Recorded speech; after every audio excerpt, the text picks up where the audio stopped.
show you how I build this loaded snare here for coyotes. It's going to have kill springs, and it's going to have a breakaway as well. So what I've got here is my bench swagger. I've got a pair of crimpers here for the release ferrules. I'll tell you about that chew can in a little bit. I've got some needle nose pliers here that I'll use, and I've got little micro locks. I've got miniature deer stops there. I'm going to use these little pieces of hose for a support collar. I went and bought them at the hardware store. All I did was went in and took a piece of number 9 wire with me and a little piece of my snare cable and checked to make sure that they fit real snug in there, and that's what I'm using. So then I've got the kill springs here that I'm going to use. I've got the components there for making the adjustable loop in, just a double ferrule and an end stop, and then I've got the little mini breakaway devices here, which are the little crimp-on release ferrules, like I said, and a washer, and then my cable. So let me get this turned around here. I'll show you what I've got going on. All right, so I've got 6 foot of cable here. That's what I like for coyotes. And what I've already done is I've made the loop, just run it through both sides of the double ferrule there, and then crimped on my little stop on the end. And like I said, I leave just a little bit of the cable sticking out of the end of that. I don't know if I'd mentioned that yet or not. Anyway, I leave a little bit of that cable sticking out of the end. It just makes it a little harder for that to slide off the end. I've never had one slide off, and that's always how I've done it, so I don't see any reason to change. Then I'm going to go ahead and close that down pretty small like that. I use this on kill poles for coyotes, so I'll be crimping that, or squeezing that on down all the rest of the way anyway onto the rebar that I'm going to use. So then I'll turn it over here and I'll get to the other end of the cable, and I've got going to put on one of them support collars so that I'll be able to hang the loop once I get it all made. Then I've got my lock here. I'm going to put it on through the outside this way, so it's on there like that, and that's through the small hole, not the big slot. You go through there, and then I've got to put on a deer stop. So like I said, that's just a little miniature deer stop. And then I'm going to come back through the slot of the lock, and it's going to go through this way like so, so you can see how that goes through. Now right like it feels here, it's tight, but you need to, what I do next is I just turn that lock over like that, and then it's not tight on there anymore. It's nice and loose. You'll notice that if you actually start doing this, you'll feel it.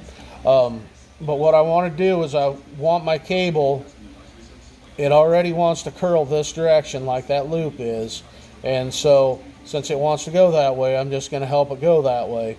So what I've got now, I'm going to put my kill spring on, and this particular kill spring has a small end and a big end, and I'm going to put the small end on first and put it up against the lock, and that's going to hold that against that lock nicely. Now some of these kill springs, I should mention, are big on both ends, in which case you'll want to put a washer between it and the lock so that it can't get hung up on the lock in any way. So then I'm going to put, but because it's only got a big end on one end, I only need the one washer. So I'm going to put that washer on there, like so, and then I need to put my release ferrule on in order to get that. So I'm just going to put that on, and I'll just leave just the tiniest bit sticking out on that too, not enough to catch on any fur or anything, but then I'm going to have to double crimp it to get the right poundage that I want. So I'll double crimp it like that, and that should be 285 pounds, and so that's the poundage that I want on that. Now this whole thing is still keeping it in line. I want everything going straight. So then I'm going to take my needle nose pliers here, and I'm going to grab a hole just below the lock with those, and I want my pliers sticking straight out to the side from the way that it wants to naturally curl. Okay, then I'm going to bend that back towards me a little bit, and then I'm going to slip this down around the corner just a little bit and bend it again. When I do this one, I'm going to go clear on both sides. I'm going to move it over like that and like that so that it'll stay in the middle, and it'll be in the middle. It'll set about like that on the cable, maybe even down a tiny bit more, wouldn't hurt anything, but that's pretty good right there. Now I can show you, if I come back through here and build this just like that without loading it, it's going to close, but you see it didn't close as far as I would like it to, and it's a lot harder to get it started going closed. Okay, so it will work like that, but it's not ideal. It's not working up to its full potential. So I'm going to turn that back around, and like I said, I've still got everything going in line. Now what I'm going to do here is I'm going to take about 10 inches of this cable, and I've got a little eye bolt that's screwed into the front of my bench here, and I'm going to use the shaft of that eye bolt, and I'm just going to roll this over top of it as if I'm curling a ribbon or something. Just this first 10 inches or so, I suppose, of it that I'm going to run over that. I'm just going to hang on to both sides like this, and then I'll just roll it over it. Okay, and what I've got now is a loop. I've cinched that down some, and it'll be much faster closing now, because that's actually trying to push the loop shut.